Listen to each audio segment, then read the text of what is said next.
in a series of seminars, workshops, and discussions about structuring a better open source project for Cardano. So as many of you know, Cardano's code is under an open source license, but the curation of it has been rather federated in nature. And we've gotten to a point where there are so many people in the community, so many projects in the community. There's, I think, more than 400 dApps that are being built right now. A lot of those biased towards the second half of the year after the Vossel hard fork. But in any event, there's tons of engineers floating around in many different companies, from DC Spark to Twig to Well-Typed, and obviously our company, and the foundation itself.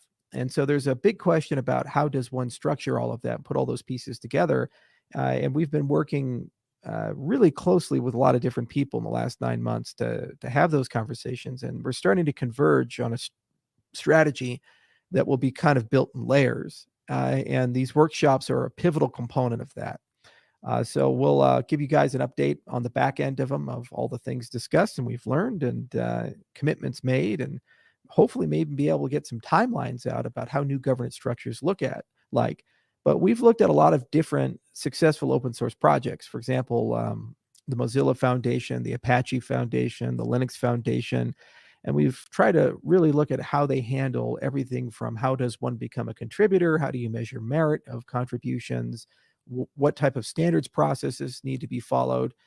For example, Ethereum has things like EIPs and ERCs. Well, analogously, we have CIPs, and we're talking about what a standards process would look like.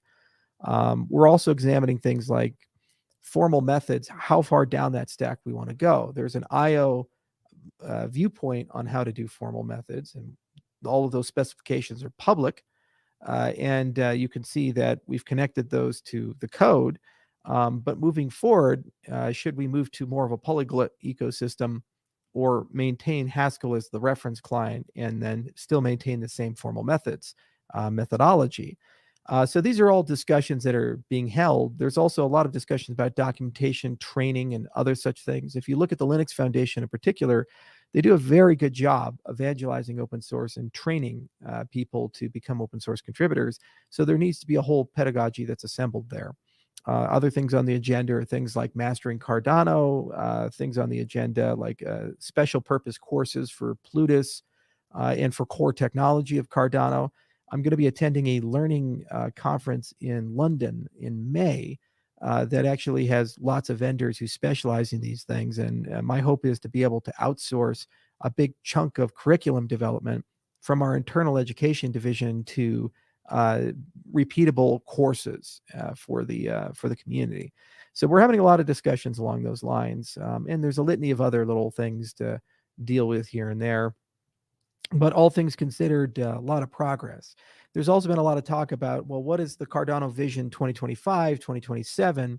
As many of you know, I've repeatedly said that our goal is commercial comparability, sustainability, and self-determination as kind of a goalpost for this year.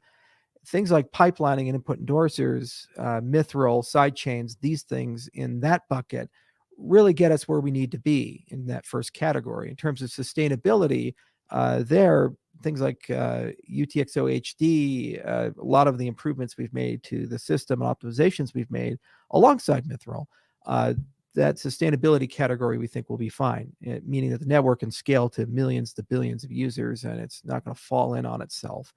And then finally, on self-determination, really have to get to a point where not only is there a bureaucracy that is very inclusive for the community, that bureaucracy is legitimized by the voting of the community, the endowment of the community.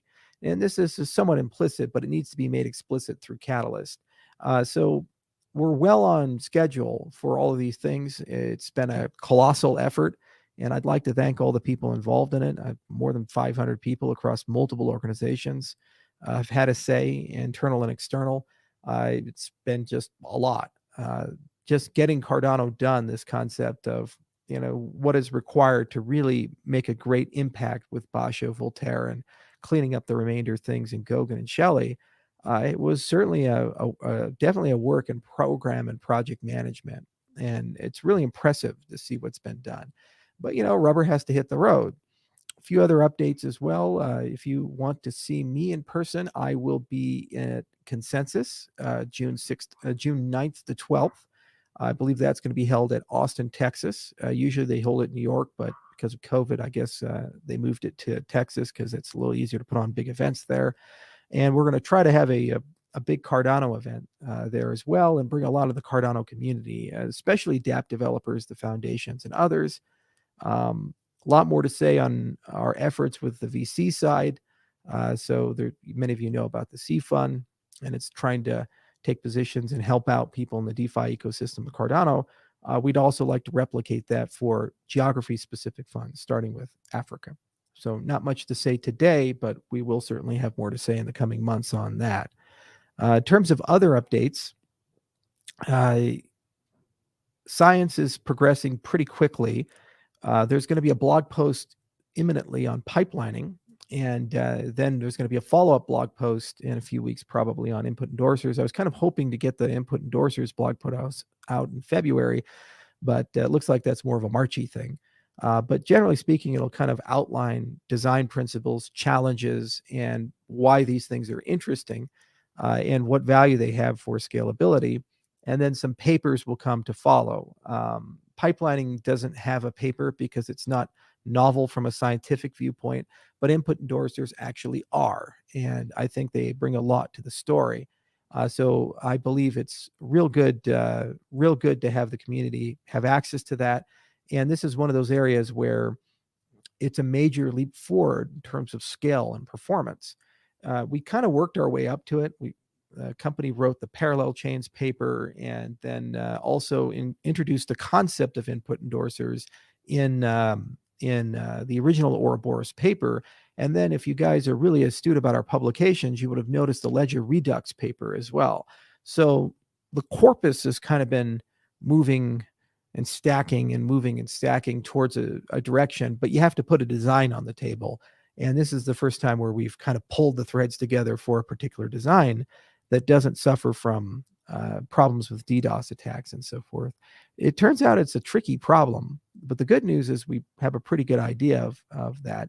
And now it's just translating it to engineering speak for the post-fossil hard forks to roll out. So that's going to be a lot of fun to talk about. Another big event that is imminent, so it's coming this month and next month, is the launch of Mamba. Now, Mamba has been in the works for years. It's the Ethereum Classic code base that we took and ported and modified, put OBFT on top of, and now are bringing to Cardano. And what Mamba is it's an introduction to the entire sidechain strategy for Cardano. So many of you know, the paper I wrote back in 2016, the Why Cardano, talked about this idea of the Cardano settlement layer and then the Cardano control or computation layer. We kind of use both terms in the documentation. But basically the idea is that the settlement layer would establish a root of trust, be very safe and very effective, and built in a way that it could easily spin up these computation layers that would have different computational and accounting models. So the biggest difference between us and Ethereum is we use extended UTXO and Plutus. Ethereum uses Solidity and EVM. It's a accounts-based model. Okay, so you can try to emulate that on the base ledger, but it adds a lot of unnecessary bloat and complexity and attack vectors. So it makes a lot more sense to run a sidechain. So for years, we've been chasing different ideas of how to operationalize that, what technological foundation should it be under. We looked a lot at the K framework, for example, and other ideas.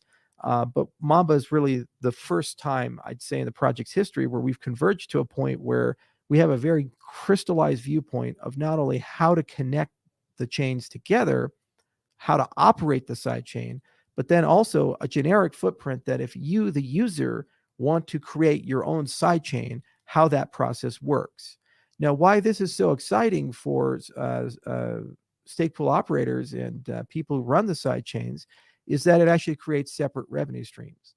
If you have sidechains, they can have their own tokens and tokenomics.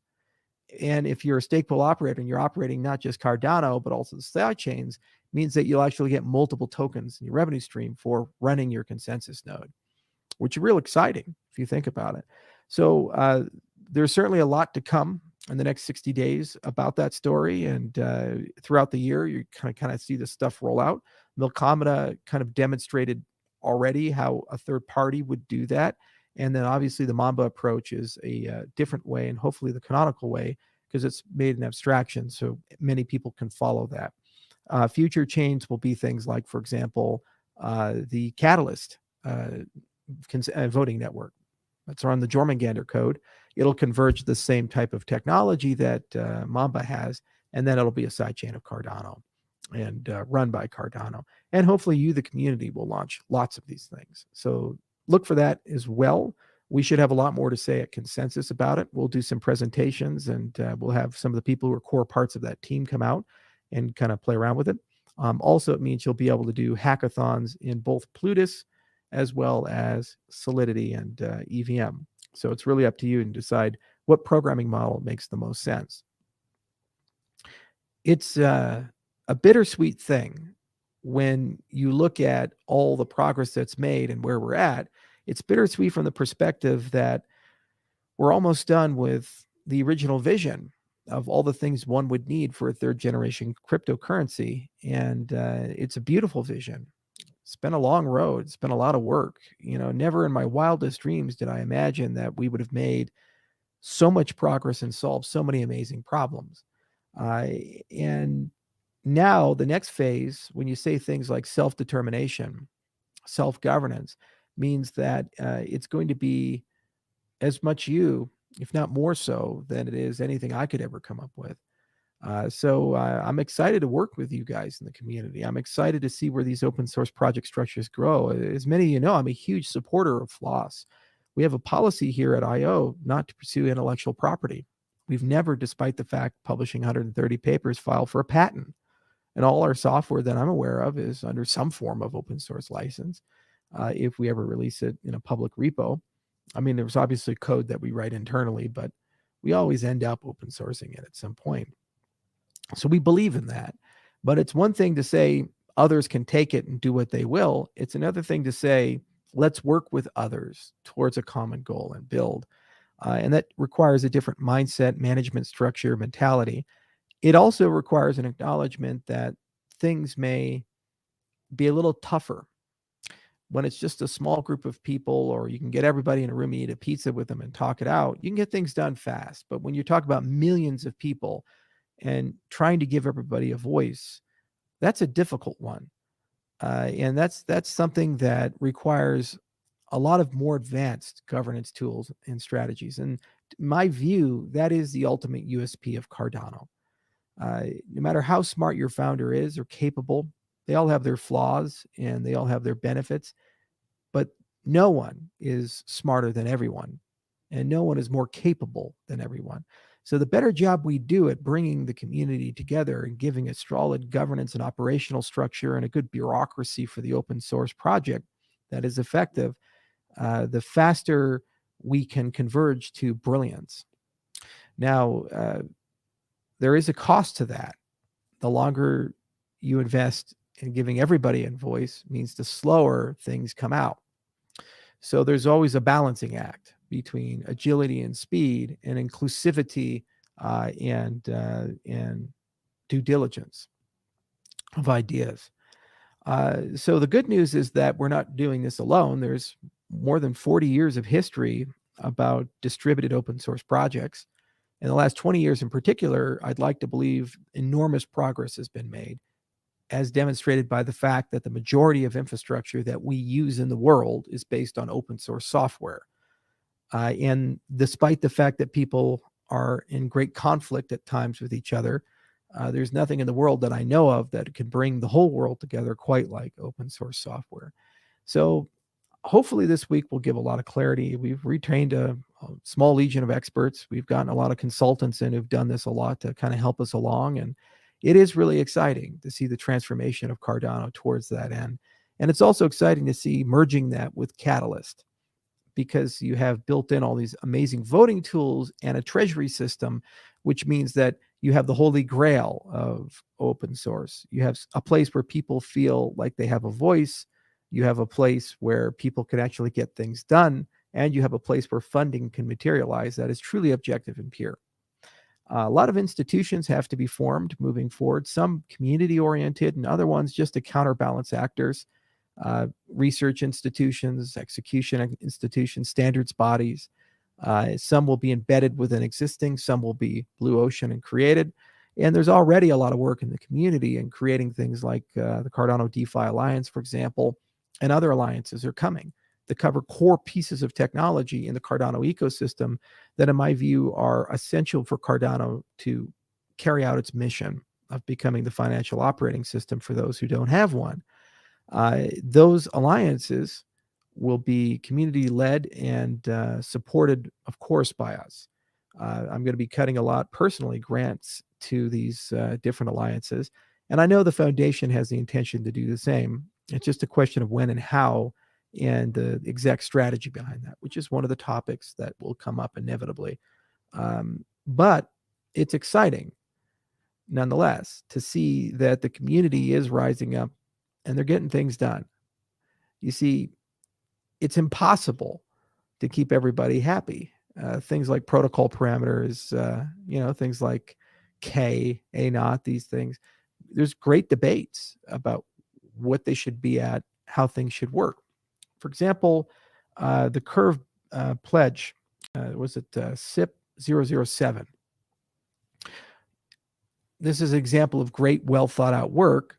However, when you measure it, it looks like it does reduce the Nakamoto coefficient of Cardano. But the burden is upon the process to explain why and how, and the burden is upon the process to use these great ideas and improve them to a point where they accomplish the same thing. One of the things that we've been pushing for example, are objective metrics, because we like objectivity here. We like inclusive accountability here. It's very important to me. It's very important to the project. In particular, you will hear again and again and again that people say we need to be more decentralized. But nobody knows what decentralized means.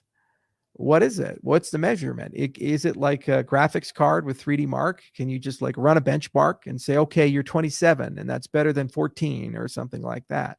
We don't have such a metric. And then there also isn't a good metric of throughput. I remember Alex Chirpinoy with Dan Friedman months ago demonstrating a transaction on Ergo that had 5,000 outputs. Simulating that transaction in an account style model like Ethereum would take many, many transactions, likely hundreds to thousands. And that's one transaction in that system. So we look at TPS and we say, oh, well, that's a metric. But if one can do thousands of transactions in one shot and the other one is very serial, TPS doesn't seem like it's a very good metric, any more so than clock speed is anymore in a processor. As a child in the 90s and 2000s, I remember the processor wars between Intel and AMD. And how every week we're 1.2 gigahertz, we're 1.4 gigahertz. They'd always find a way to get the clock speed a little higher. And we as consumers were trained to think more is better. Then suddenly you had chips that were 3.4 gigahertz that were slower than chips that were 2 gigahertz. There was more to the story about these things in practice, as we've learned now with custom silicon like Apple Silicon and multi-core processors and special purpose cores for image processing and AI and so forth. Well, analogously, there's more to the story about blockchain performance. And what I'm very keen to start studying and understanding are the trade-offs. So as we move towards an open source project, people have to ask baseline questions. This change, this enhancement, this strategy, what does this ultimately do for the real world performance and throughput of the system as a whole? And what does this do with the level of decentralization for the system as a whole? Every change moving forward, it has to be scored against at least those two ideas. And the third idea, the self-verification, the inclusive accountability concept, does this change compromise your ability as a user to verify things about the system? As it stands right now, people often ask, why is Daedalus so slow? Well, Daedalus is a lot of software. It's not a wallet. Daedalus is a server. It's a database. Daedalus is the Cardano protocol. It's running the whole stack. You're running a full node. So anyone who has a copy of that has a full copy of the Cardano blockchain. And you can see in our infancy already how heavy that can be. the point of technology like Mithril is to give you the ability to have the same level of security that that experience has, but be able to operate with a light client. However, will that be ported to all sidechains? Right now, under the current sidechains we're planning, the answer seems to be yes. It seems that that technology could work on those chains. But what if we take more exotic technology? Perhaps not. And that's something that you, the community, are going to become increasingly more involved in, to the extent that eventually difficult decisions have to be made. Every single time you do something with the technology that's been built moving forward after this year is done, there's ultimately a question of, is this going to increase or decrease decentralization?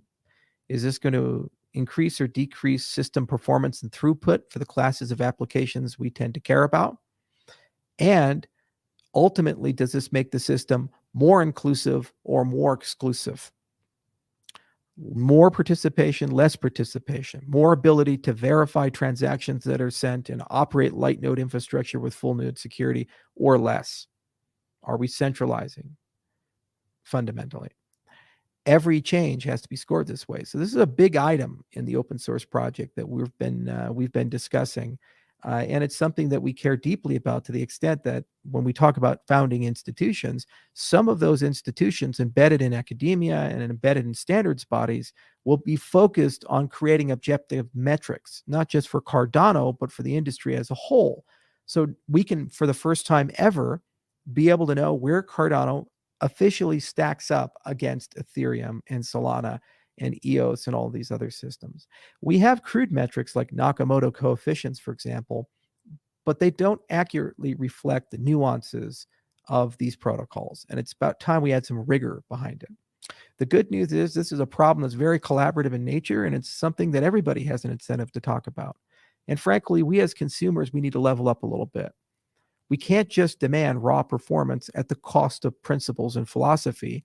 We have to demand performance while maintaining our principles and philosophy.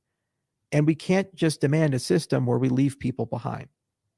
I shared Moxie Marlinspike's article for good reason, because a lot of Web3 is actually just Web2 and Web3 clothing, highly centralized upon with infrastructure that people like JP Morgan own. And the more centralized it is, the easier it's going to be for this space to become co-opted. We've already seen the politics of personal destruction enter this space. We've already seen all kinds of shenanigans with governments around the world doing things, both implicitly and explicitly. Now in China, I think you can have jail time for trading cryptocurrencies. And that's just one of hundreds of examples. So it's very important that we ask ourselves, what are we actually trying to accomplish? That brings me to my final point, which is the kind of a constitution or a Bill of Rights or some fundamental principles.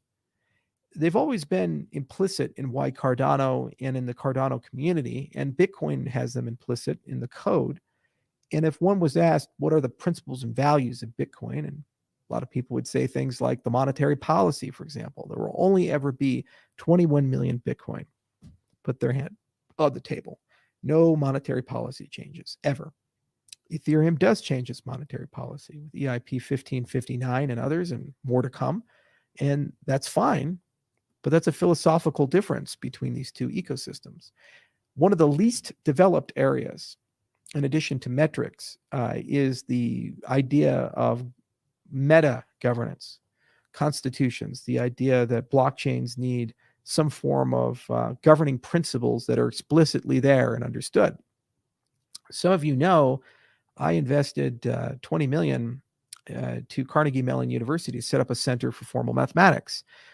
One of the things that the center is trying to do, and it's somewhat analogous to where we're at as an ecosystem, is it's trying to capture mathematics as mathematicians understand it, which is built to communicate to other mathematicians, and make it machine understandable. So take things that were in LaTeX or handwritten, things that exist in presentation code, but not in code that a machine can have an opinion on, and get it constructively to a point where a machine could understand it.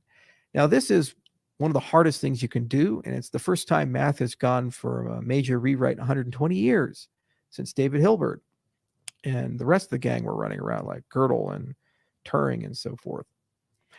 Now, analogously, there's a question of how much should the ethics, the integrity, the soul, the intentions of the system be machine understandable? Because if they're machine understandable, you can then build protocols that can actually operate on the intent and embed them as kind of a regulator of the system for all smart contracts. This comes up a lot in the privacy space. People want confidentiality and privacy, but at the same time, they don't really like the consequences of confidentiality and privacy in certain areas. So while we would love to see dissidents in Russia who are protesting the war in Ukraine have a system that gives them the ability to freely associate and get funding and be able to express themselves and resist the government, at the same time, many people wouldn't like that same set of tools being used for child sex trafficking or terrorist financing. You see, same technology. So governance of these systems is very important.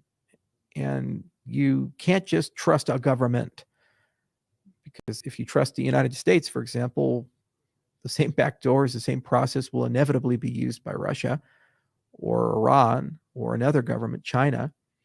You see, so these are complicated things. And the level of machine understandability of the ethics of the system, the intent of the system are very important. Cardano is right up there with all of the best-in-class smart contracting systems.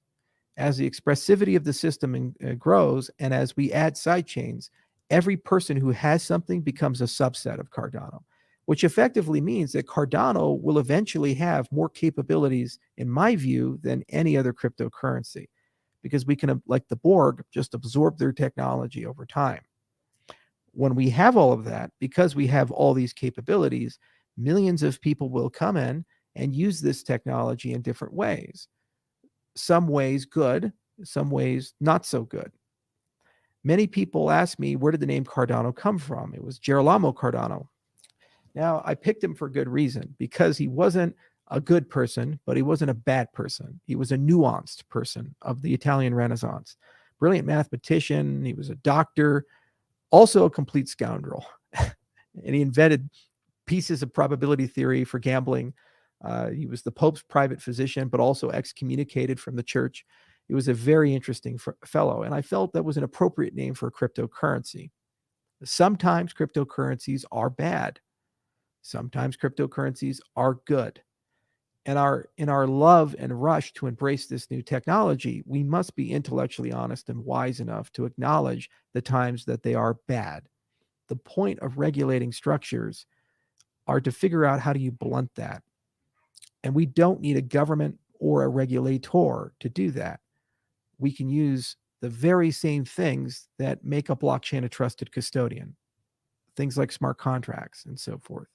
So the meta point of this governance experiment, as we move into this complete open source project throughout this year and build all these institutions, is a deep conversation about the Bill of Rights of Cardano, the Constitution of Cardano, the fundamental things that are difficult or damn near impossible to change, and making sure that those are established well and they're machine understandable to the extent where Cardano itself can then enforce that as people attempt to change it and update it for the future.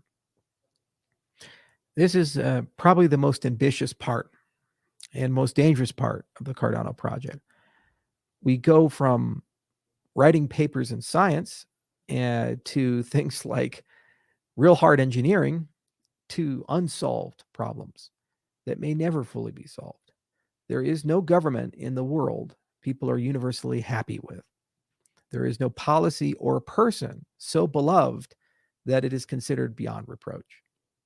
Humans like diversity, which is why we have many languages, many cultures, many religions, and it's not going to change anytime soon. So no matter what we end up converging to, some people won't be happy. But if we do a good job, at least those people will be heard and still have a voice and still have a say, and probably can still use the technology of Cardano for the things that they care about. That's the great challenge before us.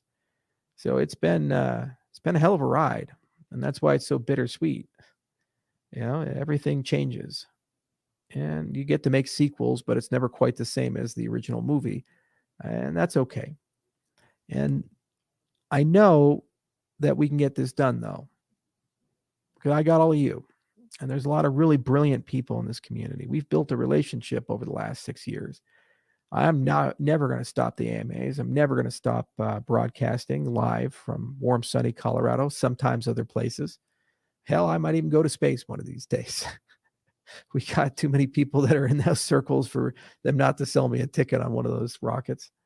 But despite all the shenanigans and the ups and downs and the craziness and just the daily grind, what makes this job so special and what makes everything so special is the fact that I really do get to work with the best people. And we're all on a mission together. We ultimately, at this company, want to improve the systems of the world for everyone everywhere. It's what we've always tried to set out to do. Come October, I'm going back to Bermuda. Many of you got on this boat either with the whiteboard video in 2017 or the TED Talk from 2014 that I did. That TED Talk in 2014, I made a lot of commitments and promises. I wrote a check that I didn't quite have the cash, the money to cash. I said, this technology is going to go change the developing world and bring economic identity to everybody. 8 years later, when we look back at all of this, it is really remarkable and amazing that it looks like we can actually cash that check now. The technology is evolving to the point where people in the developing world can live completely within the crypto ecosystem. Don't believe me? Look at El Salvador and the experiment they're running. An enormous progress has been made in Southeast Asia and in Africa. The third largest adopter of Bitcoin and cryptocurrency is Nigeria in the world. That's just 8 years. It went from nothing to that.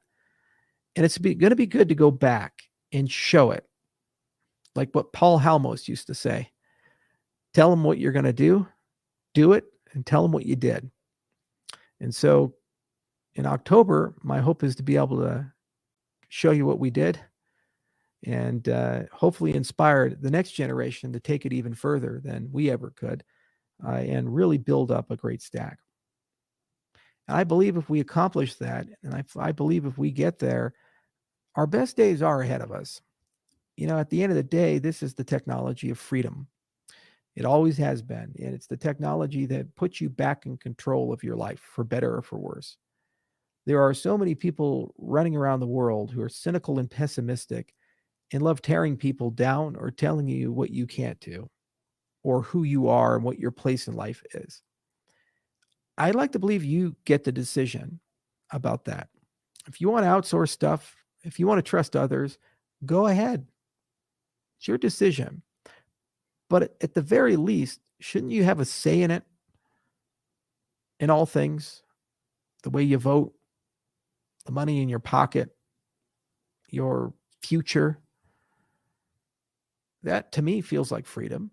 And for that to work, you need tools and systems and institutions that agree with that. Something that's disturbed me more than anything else of the last 13 years, from the foundations of cryptocurrency and before to today, is it seems like we're moving in the opposite direction as a collective society.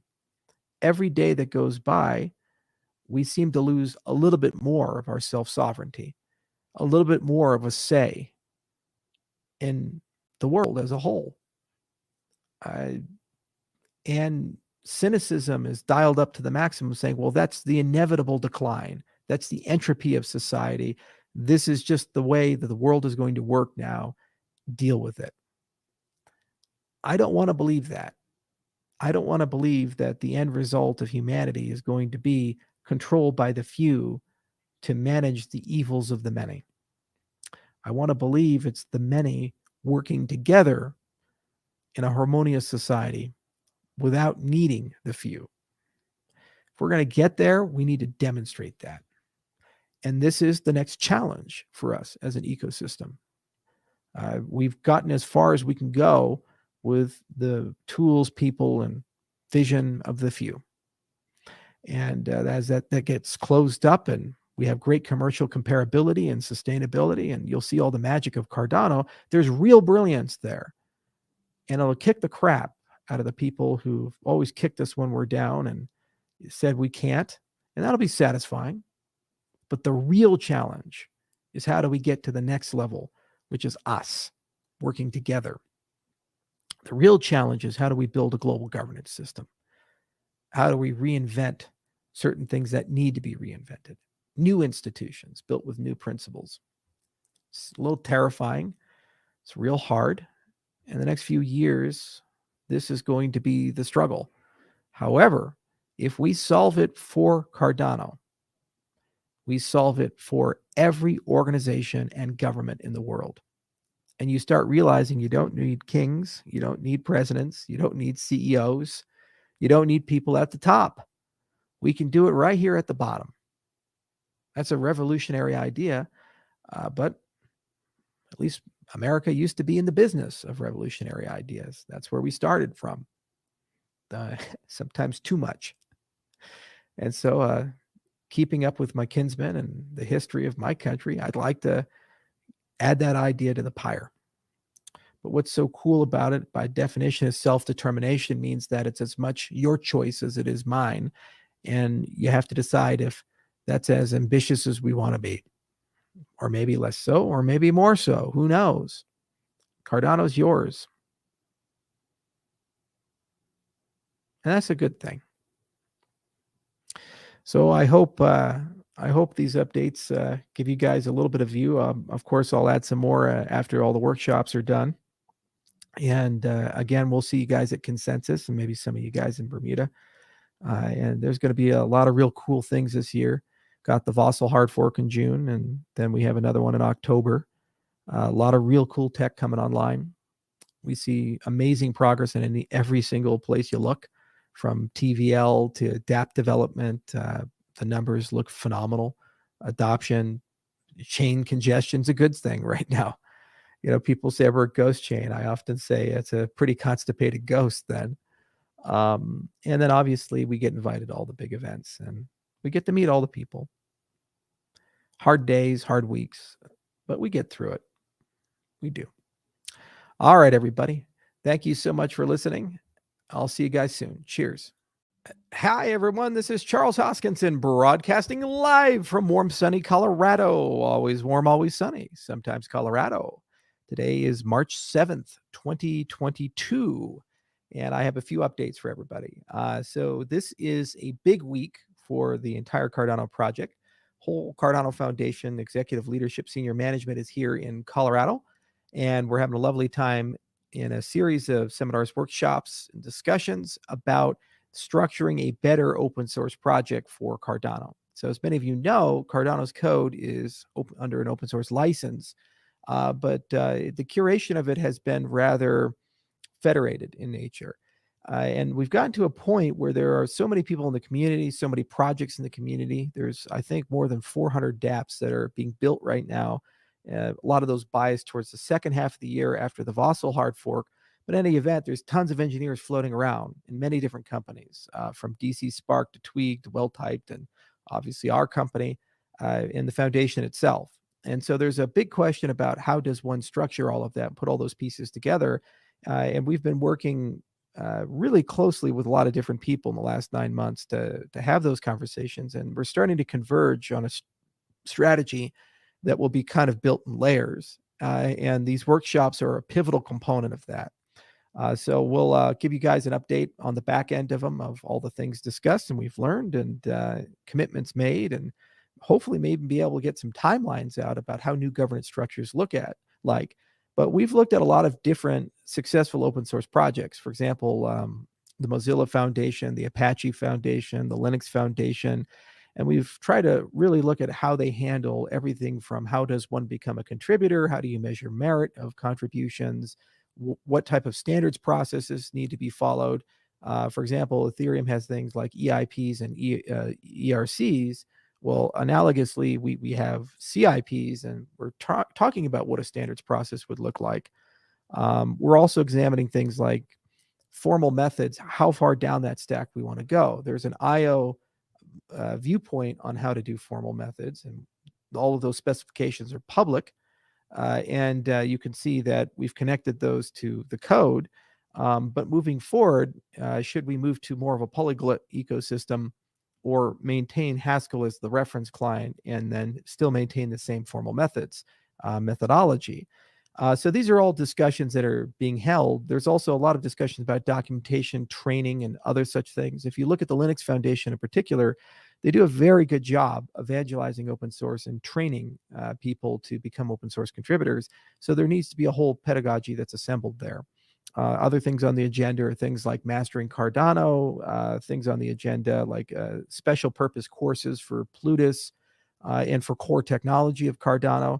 I'm going to be attending a learning conference in London in May that actually has lots of vendors who specialize in these things. And my hope is to be able to outsource a big chunk of curriculum development from our internal education division to repeatable courses for the community. So we're having a lot of discussions along those lines, and there's a litany of other little things to deal with here and there. But all things considered, a lot of progress. There's also been a lot of talk about, well, what is the Cardano Vision 2025, 2027? As many of you know, I've repeatedly said that our goal is commercial comparability, sustainability, and self-determination as kind of a goalpost for this year. Things like pipelining and input endorsers, Mithril, sidechains, these things in that bucket really get us where we need to be in that first category. In terms of sustainability, there, things like UTXO HD, a lot of the improvements we've made to the system and optimizations we've made alongside Mithril, that sustainability category we think will be fine, meaning that the network can scale to millions to billions of users and it's not going to fall in on itself.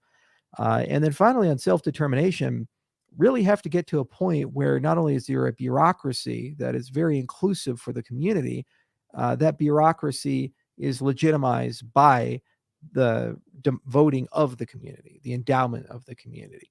And this is somewhat implicit, but it needs to be made explicit through Catalyst. So we're well on schedule for all of these things. It's been a colossal effort, and I'd like to thank all the people involved in it. More than 500 people across multiple organizations have had a say, internal and external. It's been just a lot.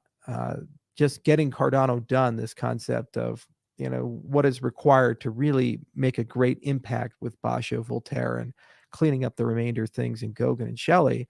It was certainly definitely a work in program and project management. And it's really impressive to see what's been done. But, rubber has to hit the road.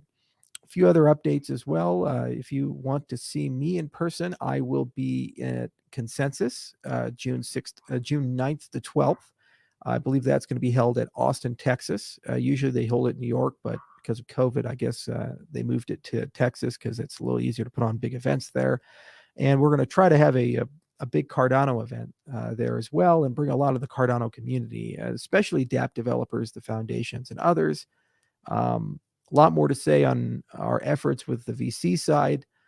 So many of you know about the C Fund, and it's trying to take positions and help out people in the DeFi ecosystem of Cardano. We'd also like to replicate that for geography-specific funds, starting with Africa.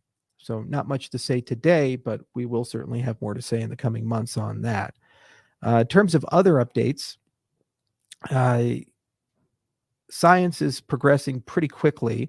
There's going to be a blog post imminently on pipelining, and then there's going to be a follow-up blog post in a few weeks, probably on input endorsers. I was kind of hoping to get the input endorsers blog put out in February, but it looks like that's more of a